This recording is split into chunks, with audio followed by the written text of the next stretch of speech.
Thanks so much, David. It's really wonderful to be here with you all. As David said, I'm Marcia Hale, and I'm at the University of North Carolina, Greensboro, currently in the Department of Peace and Conflict Studies.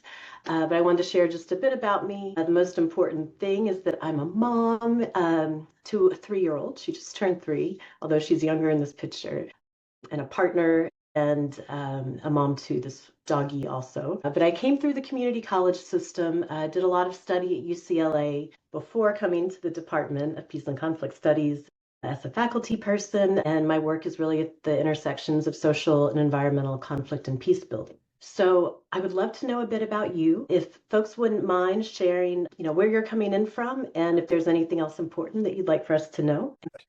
I'll launch into a short talk about environmental security that will get us then to environmental peace building. So environmental security is essentially responding to environmental conditions that have the potential to reduce peace and stability around the world. And environmental peace building is the process of governing and managing natural resources and the environment to support durable peace.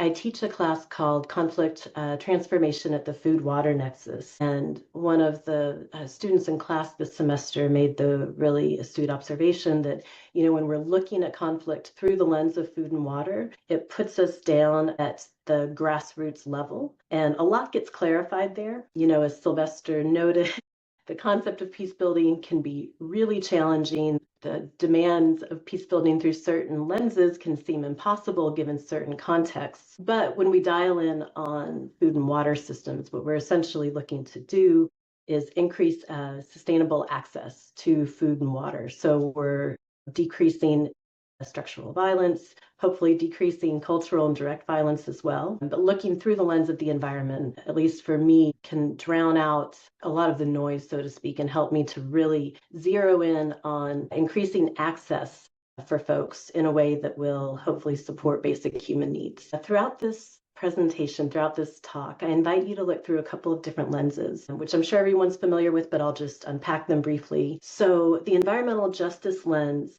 looks at the disparate distribution of environmental burdens and benefits. So we can think about oil production, right? So there's a lot of wealth generated from oil production, but there is also a huge environmental and human health cost. And environmental justice looks at how the communities that bear the biggest environmental burdens often have the least access to economic and political power, so are essentially among our most vulnerable. It focuses in on the human health impacts of environmental pollution and degradation. So that can be everything from, cancer rates to developmental delays and learning disabilities. And so what the EJ lens, the environmental justice or EJ lens, is doing is showing us how human and environmental well-being are tied. And again, we'll kind of keep weaving in and out of that concept of well-being throughout the talk. Intersectionality is a framework that highlights the spectrum of identities. So we can think about many different identities, and depending on where you're located, there might be some identities that are more profound in people's lives, but often, we hear about gender identities, sexuality, race, ethnicity, religion, certainly income or access to income. So intersectionality notes that spectrum of identities and understands the construction of identity as a social process with associated privileges and vulnerabilities, and that there is an exponential impact of overlapping identities in terms of both historic and structural violences. I'd like to look briefly at 3 dimensions of environmental security and pull out environmental peace building as its own conversation in a sense. So there are these 3 dimensions of environmental security or environmental harm, might be a more direct way of thinking of environmental security. So what does environmental harm look like in the context of conflict? So we're going to talk about how natural resources in the environment contribute unintentionally to the roots and or escalation of conflict, the intentional weaponization of the environment, and then how natural resources in the environment can be unintentionally impacted by conflict. And as we're talking about how natural resources in the environment can unintentionally contribute to conflict, I'd like to note just the kind of range of causal claims, right? So one of the pushbacks to the lens of environmental security is that conflict is really complex and we can't chalk it up to environmental conditions, which is absolutely true. So that's where we look to the nuance of causal claims. So how is the environment influencing the root causes of conflict? Increasing threats, risks, or drivers. Environment can have indirect effects on conflict. It can contribute to, patterns of deprivation and oppression that are essential aspects of the tapestry of a conflict. Increase the risk that violence is going to be chosen amongst all of the other options for how we can respond to conflict. Of course, it can increase vulnerability, create grievances, and lead to societal upheaval. And we'll see some examples in a moment. One of the ways in which the environment contributes to conflict is through climate stress. So that's both variability and change, right? So climate change being kind of long-term changes, variability being short-term. So climate stress can include droughts, heat waves, storms, flooding, so these severe weather events that can cause great upheaval and intense damage. Climate also has intense impacts on developing countries and agricultural economies, of course. So both variability and change can trigger migration. And of course, when we think about migration through that intersectional lens, we can see how folks who are often least connected to resources, economic and political, are most impacted by climate stress and are vulnerable to forced migration. Environmental scarcity and degradation is also a way in which conflict can be intensified or impacted in other ways. So environmental degradation of land. So think about both farmers and herders, overfishing, deforestation, soil erosion, pollution, water scarcity. All of these aspects of scarcity or degradation can lead to greater vulnerability. And then, of course, the resource curse. So resource curse is a really interesting concept that creates a pretty profound lens to look at a lot of the violent conflicts that are happening on the planet right now. So resource curse refers to areas in which there's an abundance of a high value natural resource, such as oil, gas, or minerals. And that abundance of this high value resource allows for the concentration of power, right? In some senses, that's because of space. So if you have diamond mines or oil fields, those geographies are relatively easy to control in that they're relatively concentrated.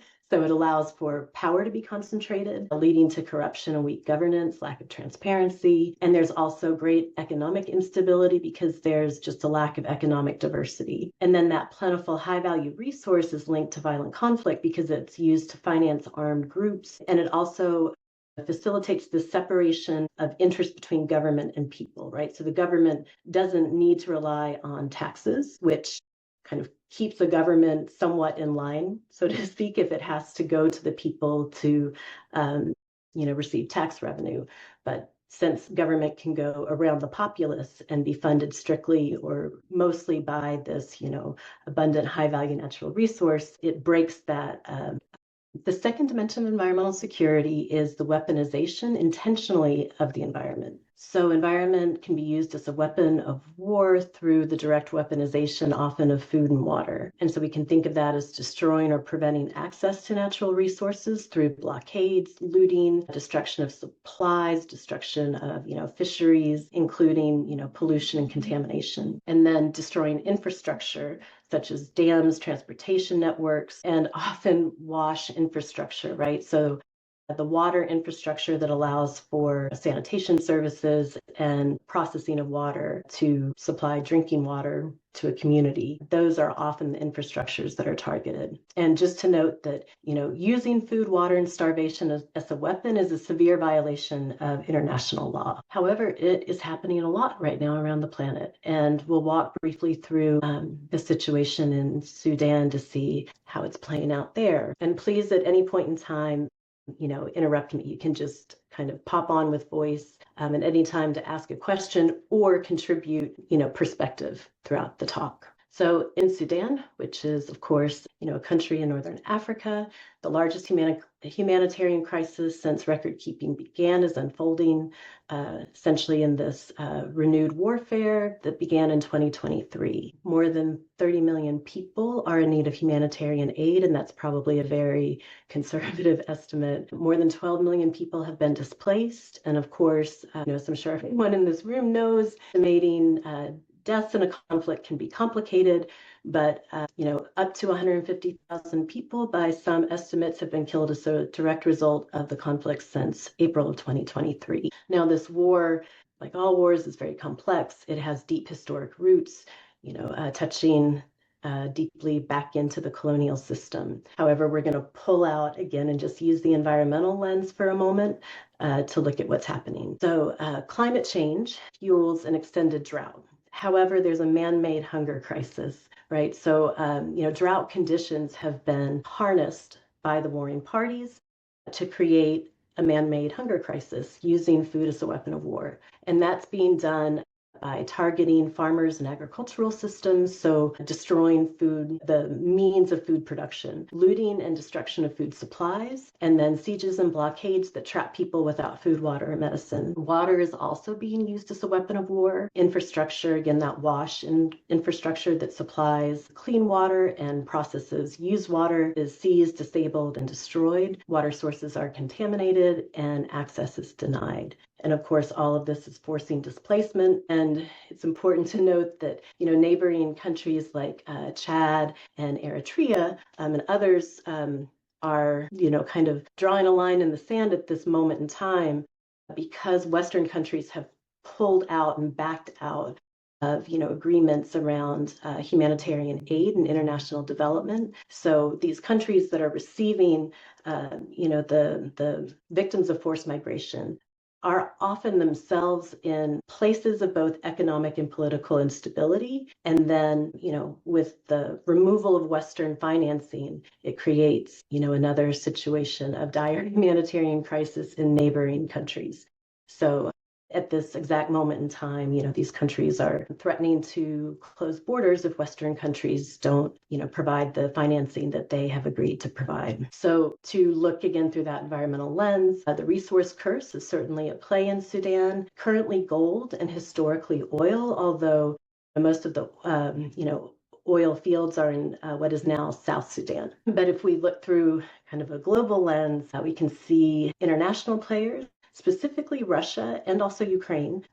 But Russia has historically supported the Sudan. So, of course, this conflict is between the Sudanese army and the Rapid Support Forces, or the RSF. So Russia has historically supported the Sudanese army, but is currently kind of playing both sides. Wagner, which is the Russian government-funded private military company, is very much in support of the opposite side, the RSF. Meanwhile, in Ukraine, as part of the war in Ukraine, the agricultural system has been deeply damaged, both in terms of production and transportation. So Sudan has historically gotten a lot of its wheat from both Russia and Ukraine. Russia, within its war on or with Ukraine, has damaged wheat production, and that's essentially led Sudan to become even more dependent on Russian exports.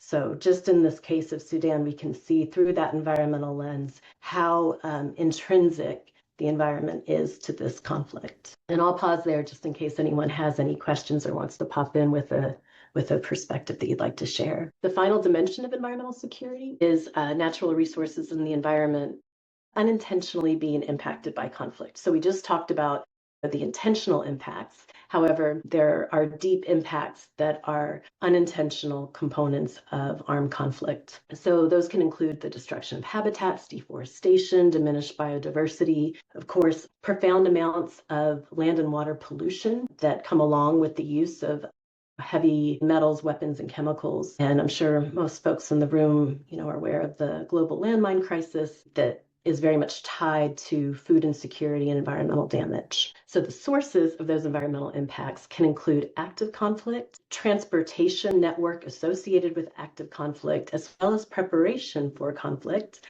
And then, of course, there are these, unsustainable processes of governance across systems that are often tied to both active conflict as well as the remnants or the fallout from armed conflict. Agricultural systems and mining operations are two areas in which we see this a lot. So more sustainable practices are kind of vacated in the process of violent conflict, and that leads to deeper environmental impacts. So as an example, we can look at the state that I'm situated within. So here's North Carolina on the map of the United States. So I'm situated in North Carolina, kind of more central. Camp Lejeune is down here on the coast, kind of the southern coast of North Carolina. And Camp Lejeune was one of the places in which the military conducted a lot of testing and a lot of prep for the U.S. war in Afghanistan. So when we look at violent conflict in Afghanistan over the last half century, the Afghan-Soviet War and the U.S. war in Afghanistan have left profound impacts on the environment in Afghanistan. So you can see here at the bottom, this red line going all the way across the Atlantic Ocean and across Africa and the Middle East to Afghanistan. These wars basically destroyed vast irrigation systems within Afghanistan, contributed to the increase of opium production. There are still open burn pits and munitions that are part of the environmental devastation that has happened as a result of these armed conflicts. However, when we go to North Carolina, we can also see vast impacts in this very, kind of localized area around Camp Lejeune. Certainly not nearly as profound as the land in Afghanistan, but the picture that I'm trying to illustrate here is that, this area of the planet, southeastern North Carolina, that saw zero active armed conflict has had deep environmental impacts as a result of that conflict. So preparation for that military incursion basically left forever chemicals within the land and aquifers, the water table in North Carolina, that has led to, a lot of incidences of cancers and deaths. So we can just see here how armed conflict has profound impacts on the land in which it's playing out, and it can have profound impacts on land that is thousands of miles away that has not seen a moment of that armed conflict. So to switch now to thinking about how the environment can be, a partner in peace building or a place of peace building. We can look at it, I think, both as partner and place. And so we had a great conversation earlier about what peace building is. I'm just going to offer the definition provided by Conciliation Resources, which is an NGO that does peace building work. And so Conciliation Resources says peace building is about addressing the underlying causes of conflict. It helps people to resolve their differences without resorting to violence. That is one definition or way of thinking about peace building. I'm sure this is old news for everyone in the room, but just to provide the frame that Johan Galtung contributed to the field of negative and positive peace. So as we're talking about peace building, let's take a step back and ask even what is peace? Negative peace is the absence of violence. Positive peace is the presence of justice. And also the violence triangle is another lens that helps us to understand this. So direct violence is what we often think of in terms of armed conflict or when we think about violence. So it's the experience of violence on the body. However, structural violence refers to all of the institutions, the systems that support or create the possibilities for that direct violence. And then cultural violence is, of course, all of the belief systems, the cultural lenses, the cultural stories that we tell that excuse or allow for the structural and direct violence to unfold. So environmental peace building can be in response to those impacts of armed conflict, but I'd like us also to think of it as a tool to use when thinking about just social conflict more broadly, global environmental change, including climate change, severe weather, environmental degradation, resource curse. So in other words, we can think about peace building within that context of environmental impacts of conflict, but we can also think about it just in regard to this current era that we're living in, profound global environmental change. I think I'm running a little bit short on time, so I'm going to go through few of these slides rather quickly. Just wanted to note that since 1946, at least 40% of all conflicts within states have involved disputes around natural resources. And then since 2005, every major peace agreement has addressed the environment. So we can think about that more as environmental peacemaking in a sense, that, these, kind of high-level agreements are acknowledging the role of the environment in human well-being, essentially, human conflict and well-being. However, to readjust and look at the more localized notion of peace building, I'll point to environmental justice in North Carolina. In North Carolina, there's a history of profound racial violence, both direct, structural, cultural. And that led to the environmental justice movement really kind of arising from conflicts around the siting of waste management facilities in the early 80s. And then from those struggles, the North Carolina Environmental Justice Network arose, and this is an organization that essentially does a lot of capacity building work. So, it builds coalitions, it helps to fund community-based organizations, so it's deeply involved in organizing and advocacy, building infrastructure and development, research and education. So, I'm thinking of Sylvester's story and how peace building can look absolutely impossible sometimes at higher levels. But I think when we kind of look through the window of environmental peace building, we can see how these actions can happen at the local level and make really profound differences. So without addressing, the sources of violent conflict, we can work to increase or decrease direct structural and cultural violence, basically in our backyards and our communities, to make our communities more resilient. And then finally, to zoom out one moment. So we just looked at one example of localized environmental peace building. Now to go to the macro for just a moment. And I'll go through this quickly. I know I'm at time. I'm sure we're all aware of the ways in which humanitarian aid is being weaponized in high conflict areas. So aid is being weaponized in blockades and decreasing access to aid. We see in Gaza how, the sites of aid distribution themselves have been targeted. And this is happening, of course, amidst, massive funding cuts to both development and aid that we talked about a moment ago. And so within that context, Hugo Slim, who is a longtime practitioner in the world of humanitarian aid as well as a scholar, recently published this book, Humanitarianism 2.0, New Ethics for the Climate Emergency, which I see as a form of peace building at the macro level, in that it offers, a new lens or a new ecological ethics to think of humanitarianism through. So this book offers a framework that really shows the interrelatedness or shared fates of human and more than human life. So it's reorienting humanitarianism to include environmental well-being, really orienting towards place-based aid and development. So the field of humanitarianism has historically looked at people in need. He's advocating for this shift to looking at places in need, so that environmental well-being is improved alongside, the survival of humans in order to provide for long-term survival mechanisms beyond just the current moment. And this is deeply linked to the rights of nature movement, which is where I'll end. This is a movement that we've seen policy change around in Bangladesh, Belgium, Canada, Colombia, Ecuador, New Zealand, and the US. Some of these policies have not, stuck around, but essentially the rights of nature movement advocates for us seeing more than human life as itself having inherent rights. So we know through the history of human rights that who we consider human governs who gets access to the privileges of rights, right? Who rights are conferred to.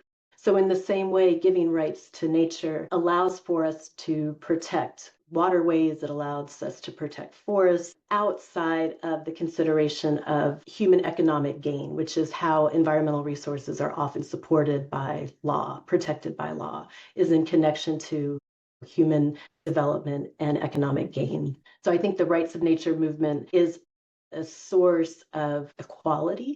This movement can lead to policies that support long-term environmental well-being, which will itself lead to, more stability in terms of human well-being in both the short term and the long term. So if we have time, which I don't think we have much of, but I was going to throw it back out to the group and just ask what environmental peace building efforts have you been involved in? And if there are ways that technology such as AI can contribute to environmental peace building that you're either engaged in or aware of. But I will stop there, David, and hand it back to you to kind of time check me. Thanks, Marcia. That was wonderful. And it's hopeful at the end. I feel like there's some hope for us all in dealing with some of these issues. So I am going to first pull out some of the questions from the Q&A. There were two, I think, that have to do with this session. Most conflicts in sub-Saharan Africa are climate related or simply resource based. Do you think a peace building project as a standalone can work in such instances, or do we need to integrate it with other projects like livelihoods or a climate related one? Absolutely the latter. So, integrating with other efforts, I think, is key to sustainable peace building. And, generating climate resiliency is a huge component of environmental peace building. And creating ways in which livelihoods are stabilized is also a major component of environmental peace building. So that can look like more sustainable agricultural practices or, diversifying economies in different ways, beyond agriculture. So absolutely. I believe that a multi-pronged approach is very important to long-term stability. Another question, it looks like it's been answered. This was from Ariel. In ecological circles, there is a lot of discussion about interdependence of an indigenous centered perspective or reciprocal stewardship. To what extent might this philosophy serve as a countervailing force against identity-based conflict? And I think that was kind of talked about in your last slide, right? I think so. And Ariel, I'm sorry, sometimes you know how the brain processes visual and audio a bit differently. I think I see your question. Let me reread it. There's a lot around there. And to what extent? So, as David said, I think the rights of nature movement, which is profoundly informed by indigenous wisdom and ways of life, by the way, and not just informed, but indigenous folks have been at the center of that movement, both solidifying the philosophy as well as, propelling the advocacy. An indigenous worldview, to my understanding, values life. So it doesn't look through the lens that, Western worldview does of, production and economic growth. It looks through the lens of valuing life. And I'm sure, if we could all look through that lens, it would allow us to, see underneath and around a lot of the factors of some identity conflicts. To that point, I just wanted to note that I dropped a few links in the chat. Yes, I shared them with everyone. Okay, great. Thank you. I think you were only able to share them to the panel, but Good. Everyone has them. So. Okay, great. So the first one is a video by the Council on Foreign Relations that, I recommend everyone watch if you can. It's 10 minutes. It's very difficult. However, if you're interested in, these concepts and this work, it is a really profound look at how food is being used as a weapon in Gaza, Sudan, and Ukraine, as well as getting into a bit the epigenetic impacts of starvation. So, it's kind of a horror of the situation of food being used as a weapon, that the impacts of starvation are felt in generations that have never experienced starvation because there's epigenetic change that happens, as with any trauma, right? But I think the videos, it includes a lot in a very short amount of time, albeit difficult to watch. The second link is to a book review that I just wrote on Humanitarianism 2.0. So if anyone's interested in that book, but you want to know a little bit more, you can go to the book review, which is relatively short. I think it's a decent kind of encapsulation of the book. And then from there, get into probably reading the book once your interest might be a bit more deeply sparked. Book reviews are great. So Marcia, if you can drop your contact information. Yes. Send it to everyone, and then I'll share it to everyone. That would be great. So thank you. That was wonderful. Round of applause. Thank you all so much. Thank you for taking your time to be here and for engaging.